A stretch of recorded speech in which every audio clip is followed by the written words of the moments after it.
What 2025 NFL rookies will rise above the rest of the class? We break it down on a brand new episode featuring our favorite offensive and defensive rookie of the year picks. It's the IBT podcast coming right at you.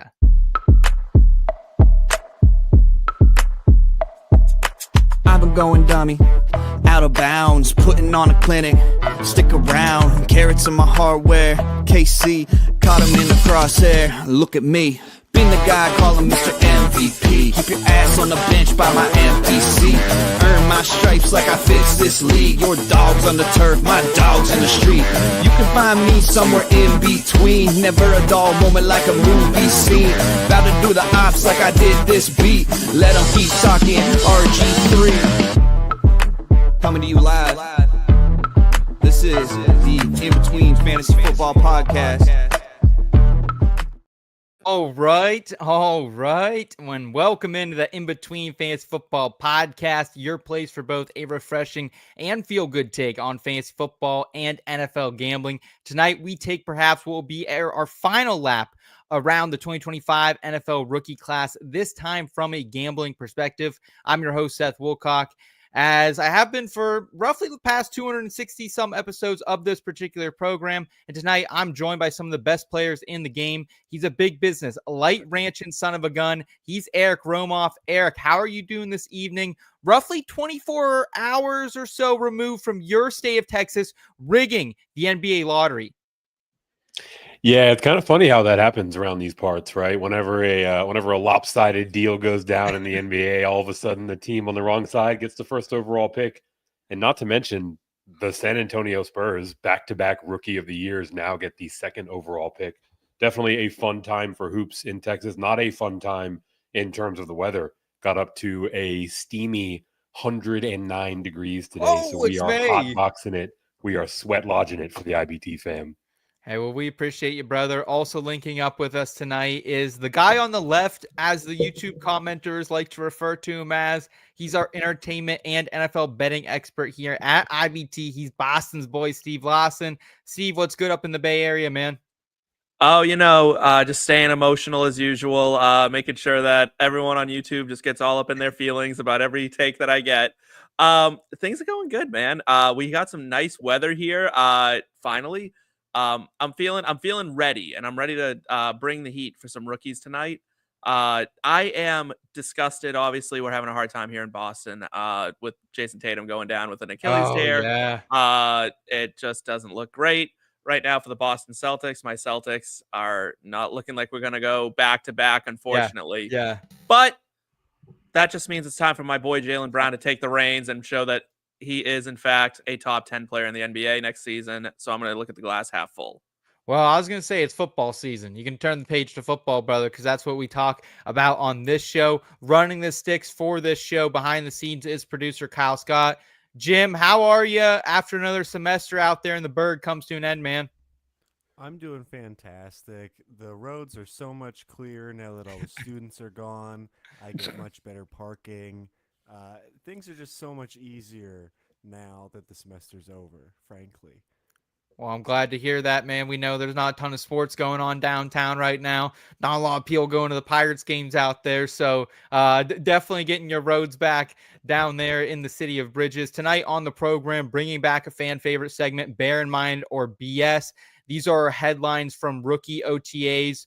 And we're going to tell you whether they're something that fantasy football managers should bear in mind or if it's just a little bit of fodder out there on the internet. We've also got some between bets. That's our rookie of the year picks for both the offensive and defensive futures markets. And before we get going, shout out to the IBT family for tuning in. As always, we greatly appreciate it. Looks like we got Ben already riding with us. What's up, Ben? Great to see you, man. If you guys enjoy this type of content, remember, easiest way to support us is give this video a thumbs up. Also, subscribe if you're new. And also, be sure to check out the website for some fantastic written content. Just today, we had some really good college football articles come out. We also had some more reviews of some recent entertainment stuff going on. I think Warfare was the movie we had out there today. So just a wide range of different content for you cooking up there on the site. And also, while you're on the site, consider getting a ticket to Draft Night Out. That's our live fantasy football draft at the Fantasy Football Expo in Canton, Ohio this August. If you want to come hang out with myself and my entire team and 200 of our closest fantasy football enthusiast friends, this is the event for you. We will have a shot wheel spinning, giveaways going off, and everything in between. The link for that is in the episode description. And Eric, I got to tell you, man, I just got off the phone with the manager not long before the show tonight for the new venue, which is Jerseys. And things are looking good. We're working with actually an entire stage inside this year. So a lot more room. And I think we're really going to up the interactive portions of these drafts. So much more room for activity than this year's venue, and we're going to take full advantage of that. So get over to that link in the description and make sure you scoop up your ticket before it is gone. Yeah, I'm excited for it, man. We're already pushing triple-digit signups here very quickly. So make sure you guys are getting in there. Pick your division. We've got so many different ones to try for. If you want to play Dynasty, if you want to play Redraft, Superflex, Best Ball, whatever it is, we probably have a league for you. So make sure you're checking it out. And guys, let's go ahead. Let's jump in there and get locked and loaded with a little bear in mind or BS. This just in, breaking news. Man, that sounds like a bunch of bullshit to me.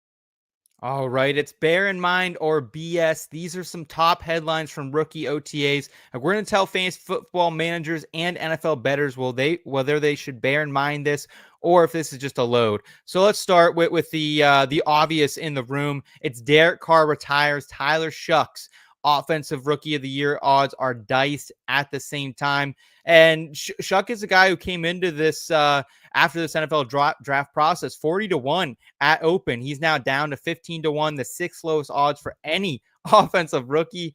Spencer Rattler on this team, Jake Haener, the other two quarterbacks making up this roster. Eric, is this something that fantasy managers and NFL bettors need to be taking seriously? Not really. Right. Ooh. Usually when you're talking about players of this caliber, I think back to like Davis Mills of the Texans 4 or 5 years ago, where their value was baked into them having the job available to them the entirety of the season. And I don't know if we can say that definitively with regard to Tyler Shough. Oh, He'll wow. probably have the first bite at the apple, but I wouldn't be surprised if we see all three of these quarterbacks in the rotation at some point this year. The Saints are really just trying to double and triple check that they don't have an ace up their sleeve in the quarterback room and get ready for next year's quarterback that's coming by way of the draft. Yeah, it makes sense. I will say though, Steve, I mean, they spent a mid-second round pick on Tyler Shough. So I don't know how I'm taking the bite of the apple here. Like, he's not going to be on any redraft teams, maybe some like last round best ball, shots on him. I could see myself getting invested if his, dynasty rookie draft price stays right in that probably like, late second round mark, but I think it's going to rise after this retirement. What do you think? Yeah, you have to assume that other than Cam Ward, he probably has the clearest path to a week 1 start of any rookie quarterback going right now, right? So Spencer Rattler didn't inspire any confidence, nor did Jake Haener, other than being ready for his Haynes commercials. After his career comes to an end, he'll be ready to model. He's good to go. Listen, I agree with Eric that Tyler Shough is not the guy, but when you burn a second round pick on a quarterback, you're saying that you think he could be. And I don't think the Saints are going to play for a quarterback next draft. And they're still in a pretty weak division. I mean, they still have Atlanta. Tampa's not really that much better, if better at all, than they were last season. And Carolina, yeah, they added like Tet, but it's still Carolina, right? Like, that's still a long way to go. So this team could basically stumble their way into 7-8 wins this season, and I wouldn't be too shocked about it.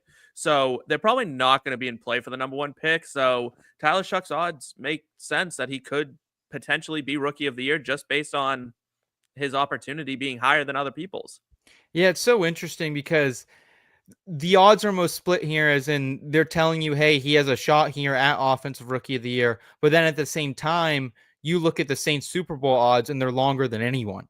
So it's such a mixed bag there. I don't think I'll be overly invested. Maybe some Chris Olave shares. We're currently in a redraft mock that we're going to cover on a future episode of the program. And Chris Olave is falling down board. So other than that, I don't know how many shots I will be taking. Let's go ahead, though. Let's move to the next headline where looks like the Athletic Zach Johnson has said it's not close. Shedeur Sanders, when asked which rookie Browns quarterback looked better in the rookie OTA mini camps that are currently underway. Let's take a listen to hear what some boots on the ground had to say about Shedeur Sanders in Cleveland. It's a stupid question because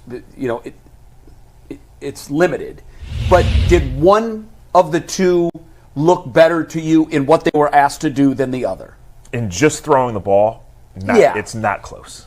Shedeur Sanders. It's not close not either. Close, no. Wow, that's okay. Now that's news. That's news. But let me couch that by saying this is rookie minicamp. Sure. No pads, no full speed competition. Nobody coming to knock your head off. It's telling. They're side by side, and they're not asked to do much, but they're both asked to do the same thing. And that one of them looked discernibly better than the other. I think that I didn't know that we would get that out of this minicamp. We're standing here, Jay. They're on the field. They break the huddle from team stretch and team jog, and they go both pick up the ball and throw it.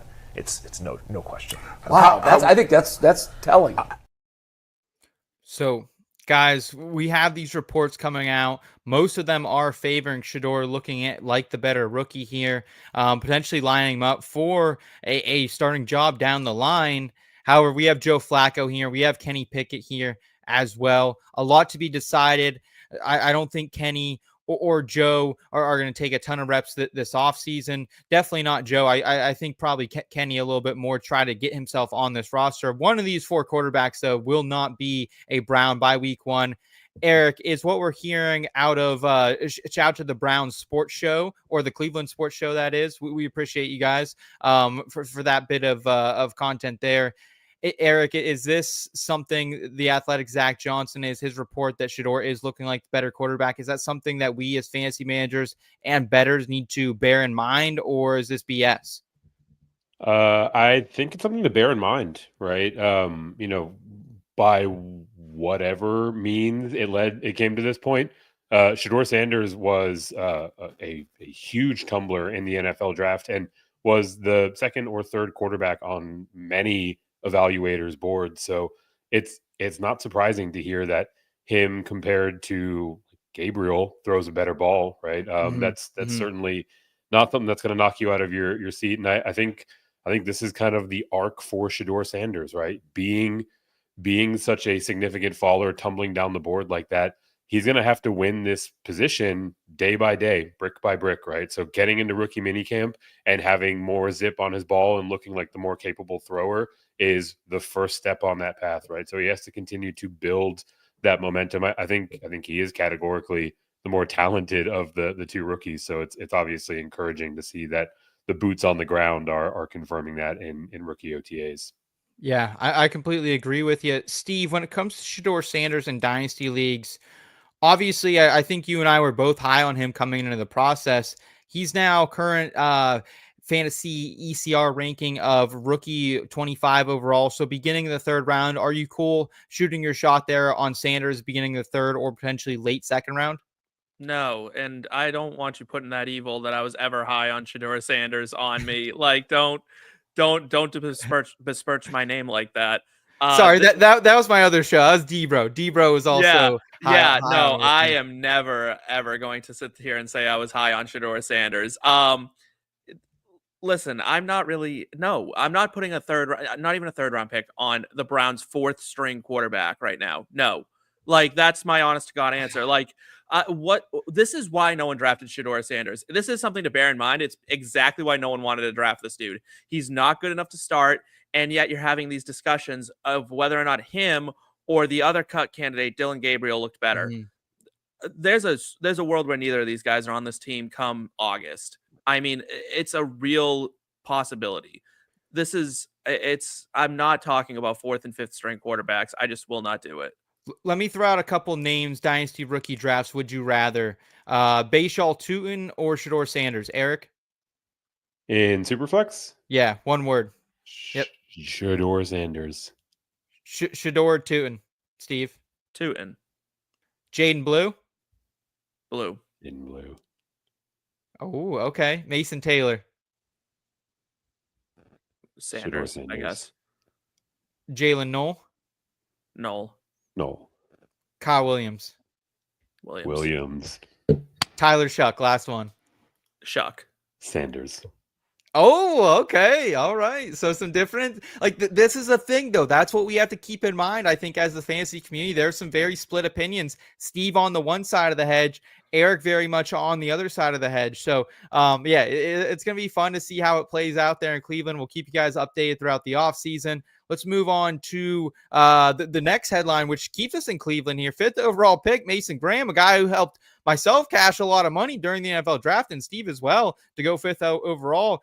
He's catching some heat on the internet right now for some rookie minicamp performances that are lackluster, to say the least. Internet kind of questioning his conditioning right now. He was seen puking on the sidelines at one point as well. Gross. And Kevin Stefanski said after practice that, like, hey, I'm not worried about it. Maybe the guy just ate too many chicken wings at lunch, because like that's absolutely how delicious they are. Our cafeteria staff's the best. Kind of, turned a funny moment into a shout out to his cafeteria staff. So Eric, does this take the consensus All-American defensive tackle off your betting card to win Defensive Rookie of the Year at 14-1 odds currently? It does not, because I don't think that price tag is where it really should be, right? It's really hard for a DT to win any of Gotta these be like Jalen Carter awards. Yeah. You have to have like a Aaron Donald type season, right? Yeah. So he wasn't really on the radar for me, but I mean, this could just be the realization that he is a Cleveland Brown, physically manifesting and exiting his body, right? There's so many things that can lead into that. If you've played football, if you played organized sports, yeah, every single one of us has had a practice or two where lunch came knocking. So I don't think it's really cause for any legitimate concern. Steve, what's worse, puking on an airplane or puking through your helmet? So I was not an organized football player. I was a baseball player, but I can tell you that I actually, you know what? I've puked a few, and I showed up in shape. Don't get me wrong. When I showed up to camp, I was in shape. I was ready to go, but I've puked a few times because just, it happens. But puking on an airplane, there's something so embarrassing about that. You know what I mean? Because everyone can hear you. It's not like it's soundproof. And then people know you're just puking in the back. I have never had that happen, thankfully. Fingers crossed. I am on a plane quite a bit, but it's puking in general is pretty rough. It's a pretty embarrassing situation to be in overall. Yeah, I guess I'd have to go with. Okay. On an Are you airplane, a fighter when you feel like you're going to puke? Like, are you trying to hold it back and hold on for dear life? Or I am. The Tums are flowing. Depends where I am. If I'm in public, level gets to dangerous levels. I'm talking. My stomach is a barren. It's the Sahara in there. I take so many Tums to fight that shit. No way am I puking. I've definitely right there with you. I've definitely I can say I've never puked from a practice or anything. Luckily, I've never done it during sports. However, I can't admit I've taken shots. Kyle has probably been there, and I've taken shots, and I just never just at the bar, but I'm gonna walk away real quick. I'm gonna head to the bathroom. And I'm gonna throw this right back up. I have friends who they'll have an upset stomach. They'll kind of feel sick, and they'll go, you know what? I just got to throw up and go throw. And I'm like, that's I think that's sociopathic, just a little bit. It's bizarre. I think that's the only context where it is acceptable is exactly the one that Seth laid out. Here in Texas, we like to refer to that as the boot and rally, right? Just the boot and rally, the boot, keep it moving. Yeah. Yep. Okay. Fair enough. We call it the puke and rally up here, but I like the boot and rally. I'm gonna start boot and rally. Gonna start using that. Lawrence Taylor and Phil Simms shut down Abdul Carter's jersey number request. He asked LT, can I wear the number 56? No, you cannot, son. Asked Phil Simms, I don't know why Phil Simms' jersey is retired, to be honest with you. Number 11. Can I get that? That's what I wore at Penn State. No, you cannot, son. All right, combine the two. We have Abdul Carter rocking the number 51 jersey as a rookie for the New York Giants. Does this spell trouble at all to you, Steve, that the Giants legends are not embracing who many are calling the next great in the Big Apple, Abdul Carter? No, it's not. Like, did we expect Lawrence Taylor to like be like just such a nice guy like Lawrence Taylor? No. And then Phil Simms, I mean, Phil Simms has made a name for himself just being unreasonable on TV. So like for him to be unreasonable in this, where he's like, no, my number's protected. Like I honestly forgot Phil Simms played football for a while. Like the fact he has a number retired, I mean, they might as well retire mine while they're at it. What a joke. Like, I mean, like, what are we doing here? This is a nothing. Abdul Carter, though, I do think it's something about Abdul Carter, though, that he felt the need to go to 2 retired numbers instead of just coming up with his own. It's confident. I think it's like annoying. I think that gives that is so pick me coded. It's so annoying. I would not like him if I was a teammate. What do you think, Eric? Oh man, there's some reporting at play here that I think sheds a little bit of light on it. Generally, I agree. You shouldn't be coming after LT's number, or really you can go after Phil Simms if you want. I don't care about that. 100%, right? Like there's a pantheon of like all-time NFL greats where like don't touch your number, right? Yeah, but Phil Simms, number 11, it would be sick to have another Penn State edge rusher, number 11, just out there causing chaos in the backfield. Apparently, this conversation was actually initiated by Phil Simms. Someone asked him if he was going to give him his number. He said that he would be open to it. And then all of a sudden, Abdul Carter is tweeting at him saying it would be an honor. And apparently, Phil Simms was actually on board for it.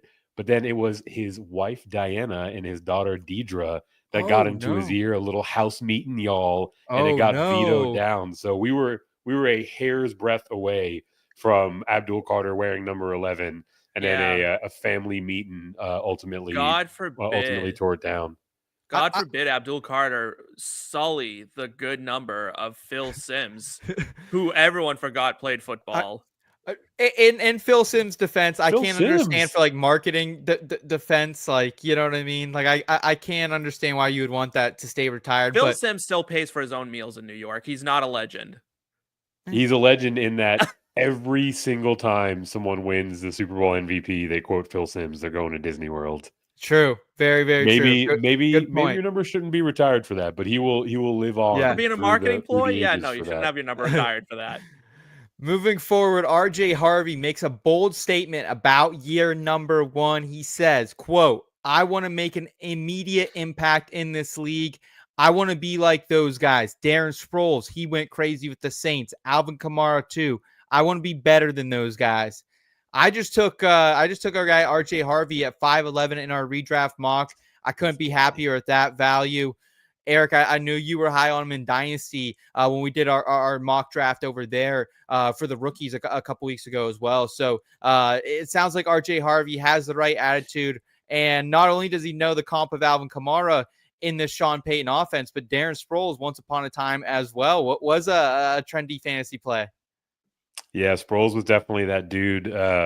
Sean Payton was able to get a ton out of a player like him, but also has a pretty strong track record with guys that he's invested early round or early draft capital in. You can now add RJ Harvey to the list of guys like Alvin Kamara, Mark Ingram, Reggie Bush.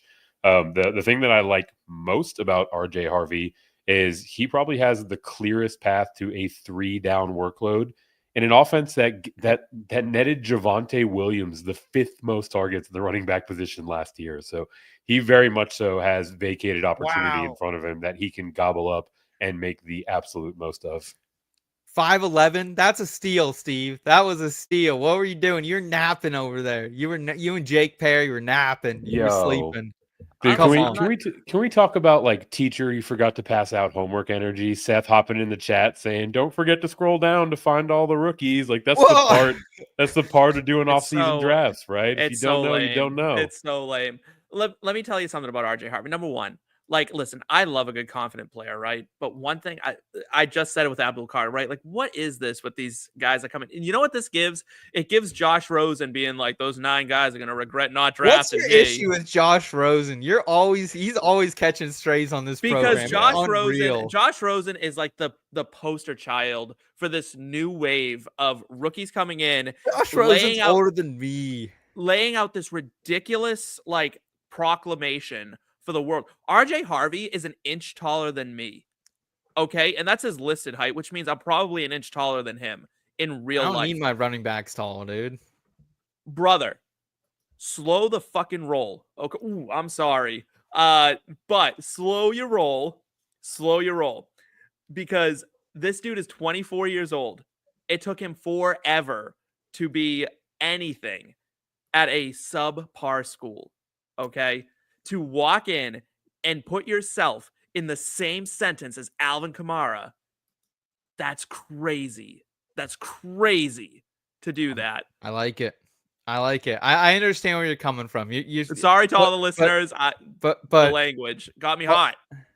Also, I will say at the same time that I would argue he put this team on the map at UCF, man. I mean, this is a team that almost upset Alabama in 2023, come back in 2024. And this is just as they're making the move to the Power 5, now the Power 4. So I have nothing but respect for RJ Harvey. I think he's a value in redraft. I think he's a value in dynasty rookie drafts. I think he's a value. I think he's a value. I think we need to, if I'm agents or coaches, I'm telling these rookies, you need to stop doing it. You're setting yourself up for failure.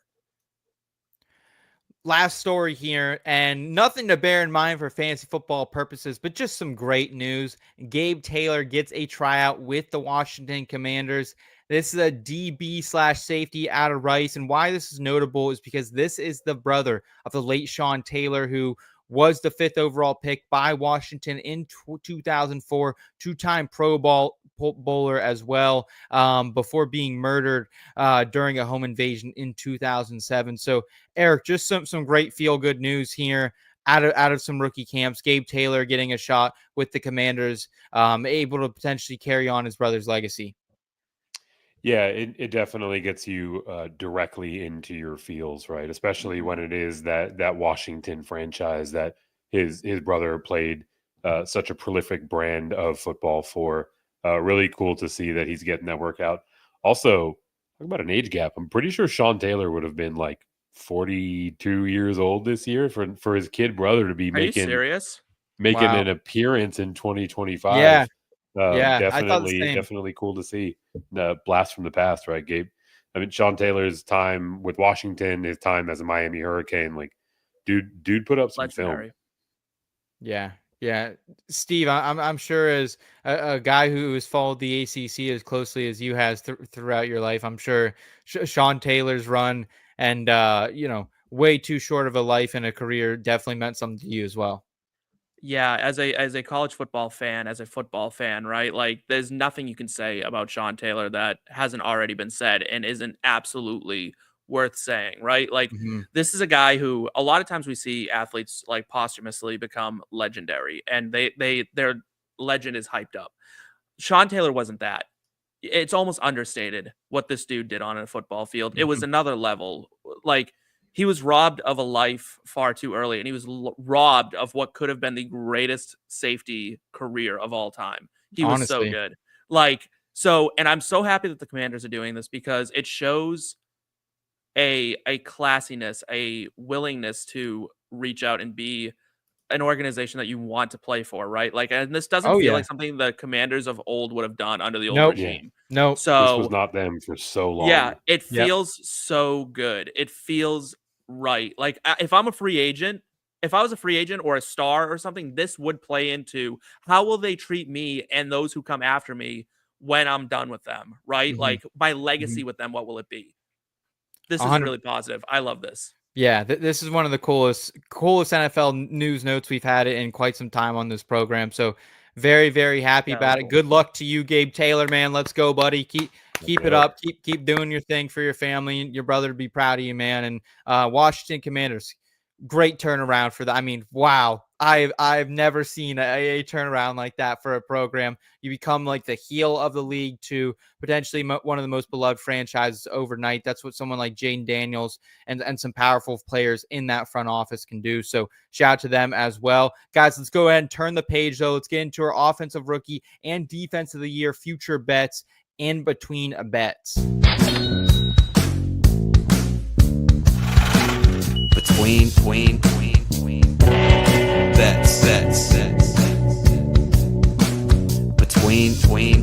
Between bets.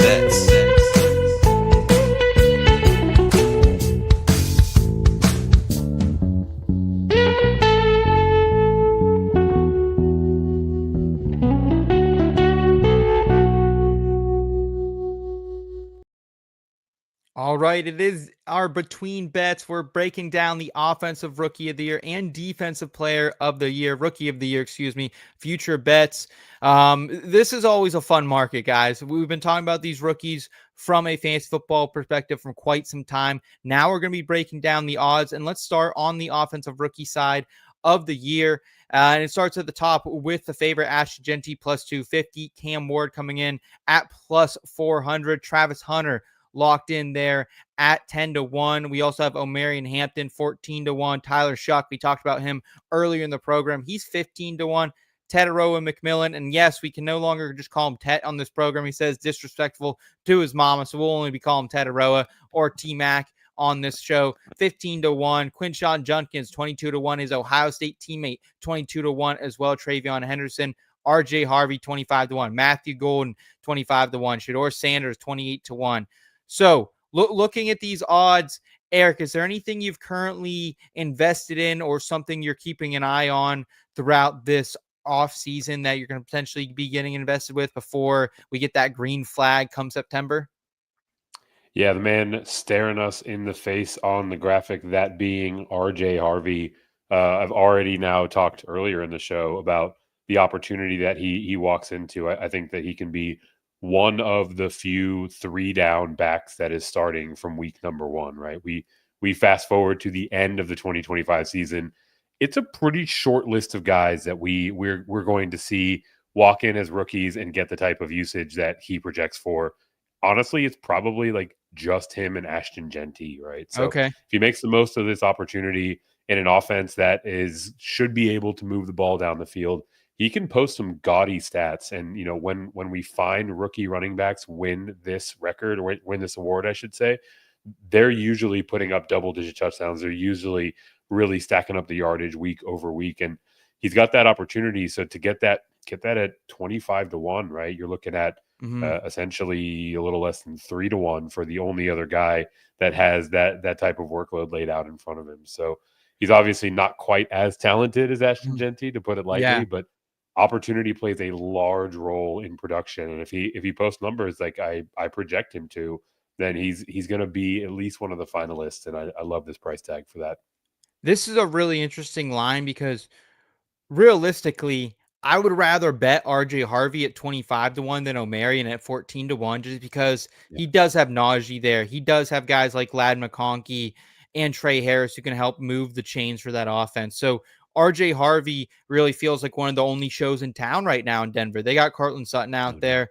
They also have a talented tight end in Evan Ingram they bring in as well. But RJ Harvey definitely going to be a potential star early in his career there. So I like that call out there a lot. We got Albert tuning in saying, good evening, IBT. What's up, Albert? Good to see you, buddy. Thanks for tuning in. We also have Sam checking in. What's up, Sam? Good to see you, buddy. Thanks for making some time for us on your Tuesday evening here. And also Ben saying, Dan Quinn, keeping it classy as usual. Always, man. That backwards hat, more classy than you guys think. More classy than given credit for. So I'm going to go ahead and take a long shot. With this is the only bet I currently have made for the offensive rookie of the year market. I'm going with a little bit of a long shot here. I'm going Cam Skattebo, running back for the New York Giants. This 100-1 at FanDuel. And let me say this clearly. While I love this guy as a prospect, you guys have heard me talk about him since November, December. I've been on Cam Skattebo. I do not think that Cam Skattebo can win offensive rookie of the year. However, I do like a few things about this 100-1 ticket. First of all, it's at FanDuel. That is typically the best bet to place some future bets at. They hedge very aggressively, so they are one that I'm always trying to put my futures in. There's also a huge discrepancy with Cam Skattebo. He's listed as low as 40-1 at Bet Rivers, so that tells me, like, look, there's some value out here at FanDuel. Our friends from Pittsburgh, they're sharp when it comes to these futures markets, so I trust that Cam should probably be maybe not 40-1, but maybe a 50 or 60-1. And with all the other rookies who could be stepping into like a lead role eventually this season, like he has far the lowest odds. And like, I get that he's a 4th round pick, but just barely a 4th round pick, finished 5th in the Heisman voting. And like, Eric, I know you talked about Devin Singletary a lot in 2023. He was a guy who came through for us. He did not look so good in this inside zone duo approach that we see in this Giants offense. Tyrone Tracy, while electric, very inefficient at the end of the season, fumbled away games late as well. And I think this really opens up the door for Cam, who had 45 receptions, over 600 receiving yards just last season. I think you potentially carve out a 50% snap share. He has the ability to play on all 3 downs, great in pass pro. And while this guy is relatively slow, his explosion is real. He has an 89% burst score, could have some huge games in year number 1. I think that by the time we get to November, you have a cash out sitting there or a chance to ride this baby out if, say, something to Ashton Jeanty happens or Cam Ward struggles out of the gate. So give me a little long shot on some Cam Skattebo. What do you think, Eric? The price is right. The FanDuel call out is bang on, right? You've got some optionality with a looming buyout. I don't know if the opportunity is really there, right? Oh, really? You mentioned a world where he gets a 50-50 roll. That's probably the best case scenario for him, right? Yes. Maybe slightly above that. Maybe 60, yeah.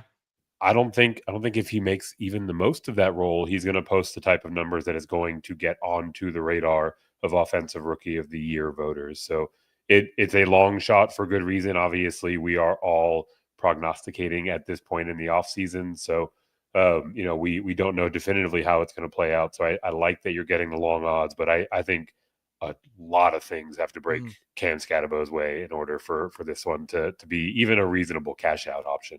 Okay.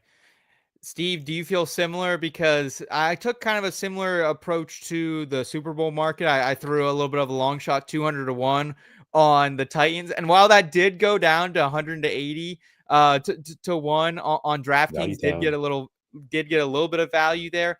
At the same time, it's now +2 or like 230-1 at FanDuel. So I really had no value there at the end of the day as we sit here in mid-May. Could this be something, though, that maybe I'm looking at a cash out? No. No. Eric was much nicer about it. And anytime you start hearing someone be like, yeah, I love the site you used, and I really enjoyed the way that you picked the picture for Cam Skattebo, they're about to tell you that you're wrong, right? I'm just going to tell you straight up, no. This man is slow. He's small. He's kind of a fullback. I think he could be like a really good Kyle Juszczyk.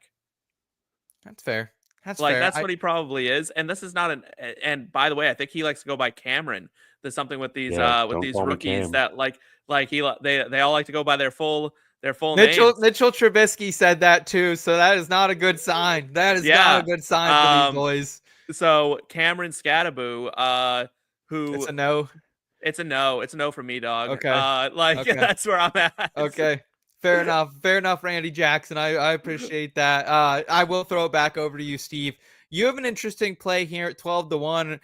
What's your pick for Offensive Rookie of the Year, my friend? It's Tetairoa McMillan, and I will not disrespect his mom in any way, shape, or form.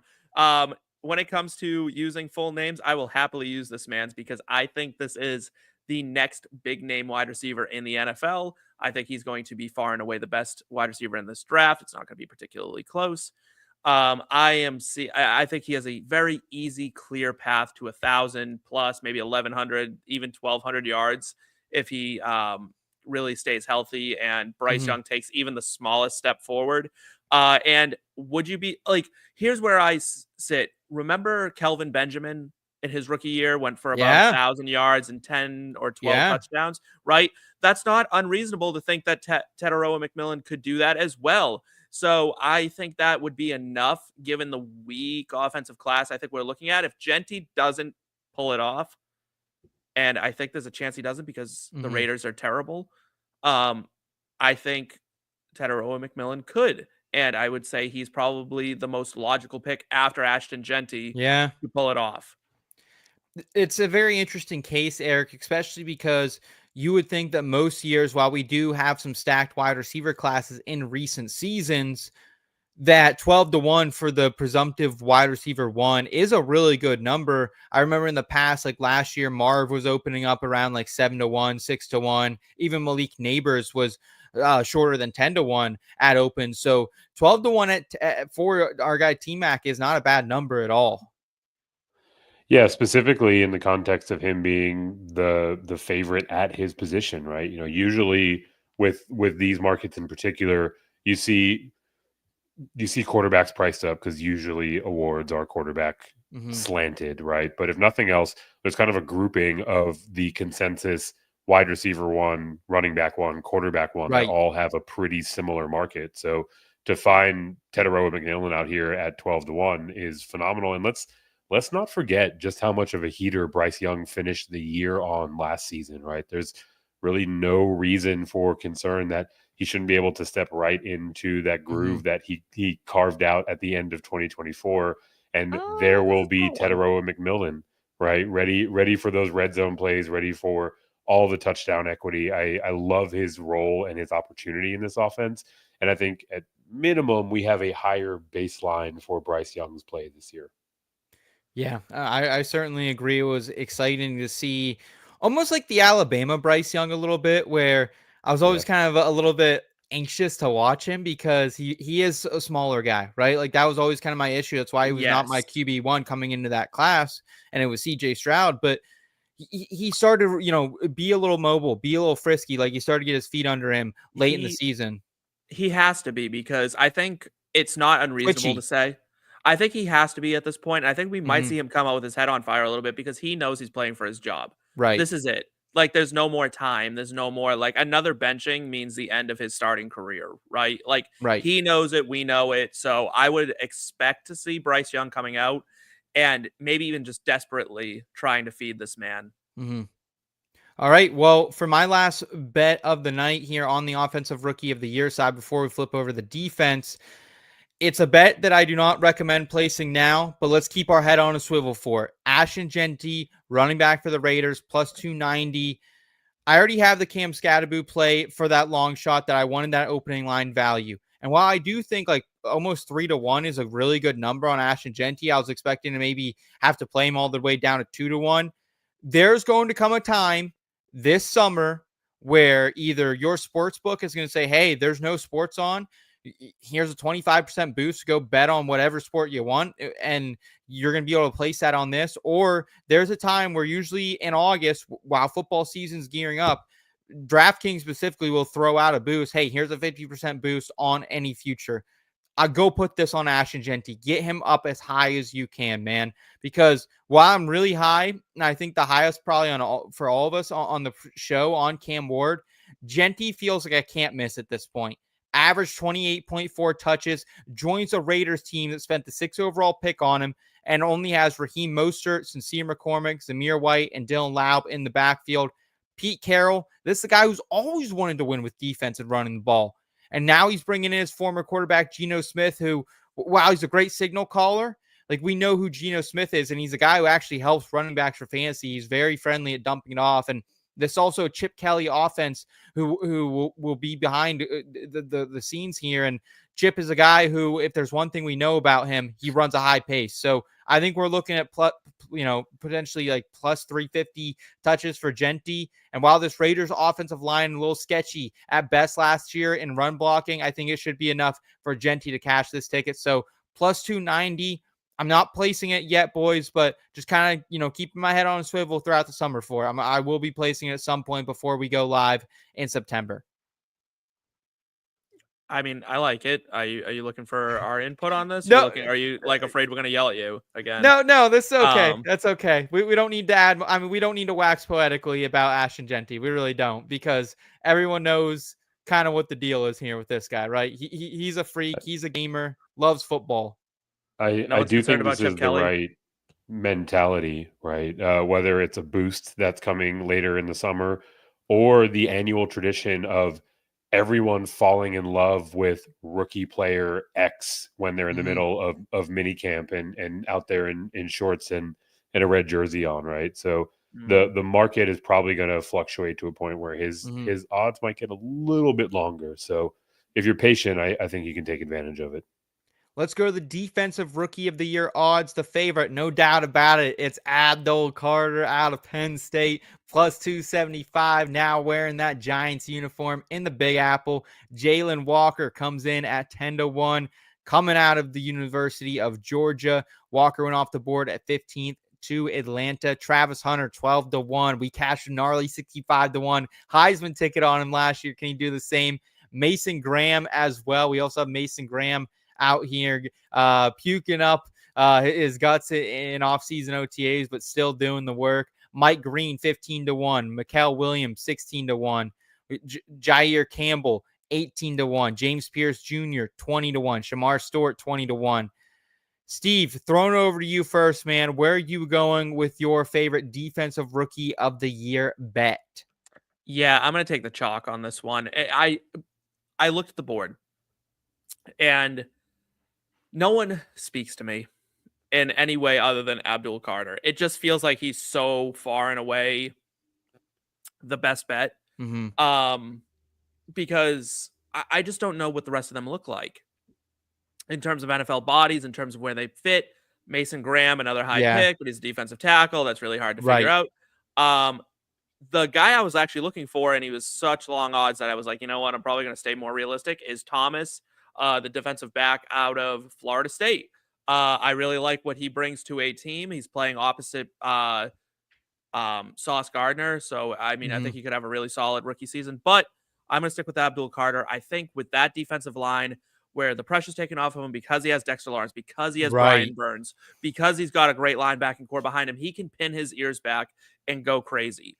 And I think we're going to see him do that. I actually wouldn't be shocked if double-digit sacks are the mark that he hits this year. He really is the only guy in the draft class that had that finishing ability as well as a pass rusher. And that's so important, right? Is finishing, like getting to the quarterback is one thing, like pressuring them is one thing, but you got to finish, right? You got to put up those counting stats to get these awards. And that's where I have Carter. Yeah, I'm right there with you, man. I'm not placing it yet. I'm not currently down on. I'm looking for that boost again. And it was so funny because Bet Rivers just gave me a 25% boost this weekend, but I wanted to use it on Kyle Larson because I was really confident he was going to win on Sunday. We did hit the bet. We did hit a 4-1 gainer. Thank you very much, our friends from Pittsburgh. But at the same time, I was like, I'm probably going to want this like as soon as I place it for something else.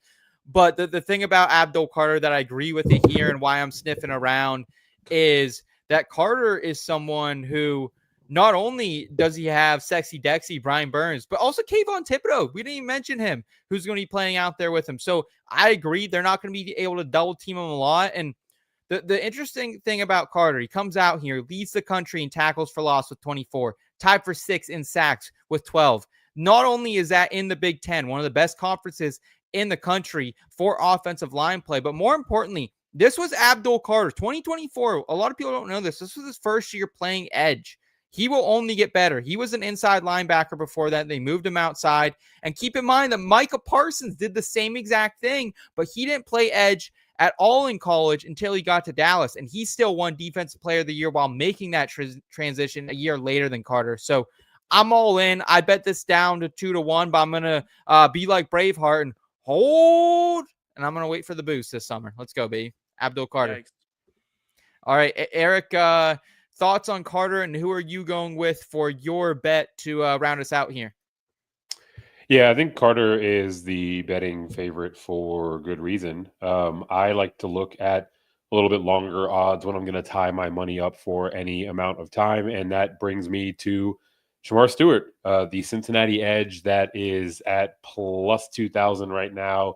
He actually opened at plus 800 until the Bengals came out and bungled his rookie contract offering. Obviously, that has become a bit of a storyline. That has moved that much. Yeah, it is. It is quite the movement, and I Wow. think that based on raw talent alone, as well as opportunity in front of him, that plus 800 figure is close to defendable. So to go ahead Mhm. and get it out, go out there and get it at plus 2,000 is exactly the type of value that I'm looking for. I agree in principle with the argument for Carter in terms of having a great supporting cast and that potentially freeing him up Mhm. to Mhm. to run wild and rack up these counting Buck stats. wild. But if he's doing that, they're just going to shift the attention towards him, right? And I Could tend be. to look at Good. I look at the guys that have an opportunity to really showcase their ability as an individual standout, right? The two Atlanta edges, for example, I Yeah. think they're probably going to steal from each other's Yep. betting or voting pool when we get to these awards. And there's also just the straight line math of this, right? 7 of the last 10 defensive rookie of the years have been either a defensive end or an outside linebacker. So I'm usually looking in that position. You get a guy that's as talented, however raw it might be, as Stewart. And I really like the opportunity to either cash this one outright or pull a Seth and have a nice cash out option through FanDuel. Yeah, yeah. I 20 to 1. If there is that much movement just because of the contract getting butchered, I agree. Actually, I think I will also probably put a little sprinkle on this with you, Eric. Just Let's because ride. if this is one that's out there, man, and FanDuel's moving the line that quickly, they got a quick trigger on it. We gotta have a quick trigger as better. So good on you. We don't know what's happened with Trey Hendrickson either right now. He just released a statement to ESPN earlier today. So a lot up in the air, but some sharp betting from the gentleman tonight. So I appreciate y'all. Appreciate everyone in the chat. Thank you to Kyle for running the sticks behind the scenes as well. And that's going to do it for us tonight on the In Between Fantasy Football podcast. If you rode with us this long, please give this video a thumbs up and subscribe to the whole channel. Do it. We've got NFL betting, college football betting, NASCAR betting, PGA betting, and entertainment betting, all to help you cash more and enjoy the ride along the way. Also, be sure to check out inbetweenmedia.com for some written content and upcoming live events, including Draft Night Out, our 2025 fantasy football draft party in Canton, Ohio this summer. For Eric Romoff, Steve Lawson, and of course, Kyle Scott himself, I'm Seth Wilcock. Thanks for watching and keep it in between until next time, y'all.